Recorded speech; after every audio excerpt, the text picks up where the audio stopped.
आप देख रहे हैं alpha defence. Alpha defence Hindi में आपका स्वागत है। आप हमें ज्वाइन कर सकते हैं सोशल मीडिया पर, फेसबुक, इंस्टाग्राम, ट्विटर और इंग्लिश व्यूअर्स हमें ज्वाइन कर सकते हैं अल्फा डिफेंस इंग्लिश पर। आइए शुरू करते हैं आज का वीडियो।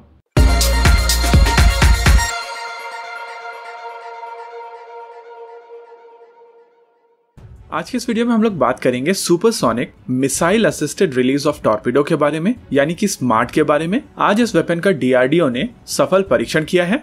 इस वेपन की मदद से भारतीय सेना किसी भी सबमरीन को या शिप को 600 किलोमीटर की दूरी पर टॉर्पीडो मार सकती है। अगर इसे आसान भाषा में समझने की कोशिश की जाए तो ये एक तरीके की मिसाइल है जिसके आगे टॉर्पीडो लगी हुई होती है। ये मिसाइल इस टॉर्पीडो को टारगेट के करीब तक लेकर जाती है और उसके बाद इस टॉर्पीडो को डिप्लॉय कर दिया जाता है पानी में, जहां पर टॉर्पीडो अपना खुद का मैकेनिज्म शुरू कर देती है। आमतौर पर टॉर्पीडोज की रेंज 40 से 50 किलोमीटर के आसपास होती है और इस तरीके के मैकेनिज्म के साथ में इस टॉर्पीडो की रेंज 600 किलोमीटर तक हो जाती है। अगर आज के टेस्ट के मिशन ऑब्जेक्टिव्स को समझा जाए तो समझ में आता है ये काफी सक्सेसफुल टेस्ट रहा है। इस टेस्ट के दौरान इस मिसाइल को फायर किया गया ओडिशा की इंटीग्रेटेड टेस्ट रेंज से। मिशन ऑब्जेक्टिव्स के हिसाब से इस मिसाइल ने अपनी रेंज और एल्टीट्यूड दोनों गैदर की। उसके बाद इस मिसाइल ने सक्सेसफुली अपने नोज कोन को रिलीज किया और नोज कोन रिलीज करने के बाद में इस मिसाइल के अंदर से टॉर्पीडो बाहर आया और वेलोसिटी रिडक्शन मैकेनिज्म की मदद से इस टॉर्पीडो की स्पीड को काफी कम किया गया, जिसके बाद इस टॉर्पीडो को पानी में डिप्लॉय किया गया। ये सारे के सारे मिशन ऑब्जेक्टिव्स इस टेस्ट के दौरान सक्सेसफुली परफेक्टली किए गए। इस टेस्ट को रेडियो टेलीमेट्री और इलेक्ट्रो ऑप्टिकल सिस्टम की मदद से ट्रैक किया गया और इसकी डाउन रेंज को, यानी कि टारगेट के पास की रेंज को शिप्स की मदद से ट्रैक किया गया। ये सिस्टम काफी इनोवेटिव सिस्टम है, लेकिन ऐसा नहीं है कि ये इकलौता सिस्टम है पूरे वर्ल्ड में। हालांकि इसकी रेंज अनमैचेबल है। 600 किलोमीटर की रेंज वाला कोई और सिस्टम इस समय किसी भी देश के साथ ऑपरेशनल नहीं है। वहीं जिस स्पीड से ये मिसाइल असिस्टेड टॉर्पीडो अपने टारगेट के पास पहुंचेगा वो भी अनमैचेबल है। हालांकि स्पीड की वजह से ये सिस्टम काफी ज्यादा कॉम्प्लेक्स हो जाता है, लेकिन क्योंकि टेस्ट सक्सेसफुल रहा है इसका अर्थ ये है कि इस कॉम्प्लेक्सिटी को डीआरडीओ के साइंटिस्ट ने आसानी से ओवरकम कर लिया है। आइए समझते हैं कि ये सिस्टम काम कैसे करता है। इस सिस्टम को एक प्री डिफाइंड टारगेट के ऊपर मारा जाता है और इस टारगेट का डिटेक्शन किसी दूसरे डिटेक्शन मैकेनिज्म की मदद से किया जाता है।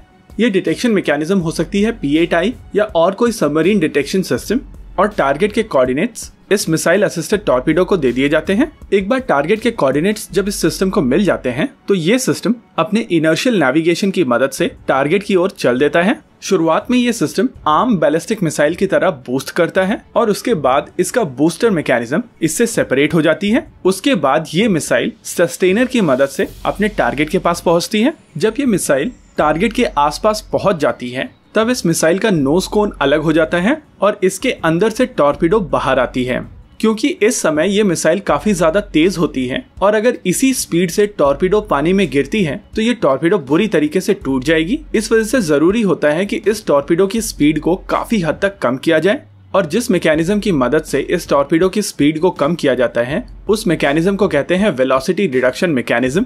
इस मैकेनिज्म में एक एक्सेलेरोमीटर और पैराशूट का कॉम्बिनेशन होता है। ये एक्सेलेरोमीटर इस टॉर्पीडो की स्पीड को डिटेक्ट करता है और उसके हिसाब से पैराशूट सेपरेशन की कमांड देता है। जब इस टॉर्पीडो की स्पीड काफी कम हो जाती है तब ये पैराशूट टॉर्पीडो से अलग हो जाता है और टॉर्पीडो पानी में गिरती है।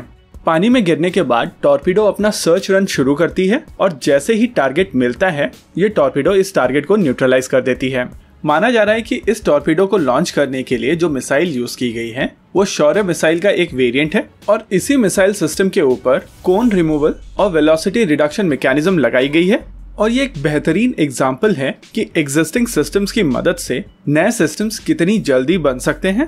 मिसाइल बूस्टर और टॉर्पीडो पहले से अवेलेबल थे और इन दोनों सिस्टम्स को इंटीग्रेट करके एक नया सिस्टम बनाया गया जो कि भारतीय नौसेना के लिए आने वाले समय में गेम चेंजर साबित होगा। इस सिस्टम के बन जाने के बाद में भारतीय नौसेना की एंटी सबमरीन वॉरफेयर कैपेबिलिटी काफी हद तक बढ़ जाएगी। हालांकि ये देखना दिलचस्प होगा कि इस सिस्टम को किस प्लेटफॉर्म के ऊपर डिप्लॉय किया जाएगा, क्योंकि शौर्य मिसाइल का डायामीटर इतना ज्यादा है जिसके कारण इस मिसाइल सिस्टम को एग्जिस्टिंग वर्टिकल लॉन्च सिस्टम्स में नहीं लगाया जा सकता।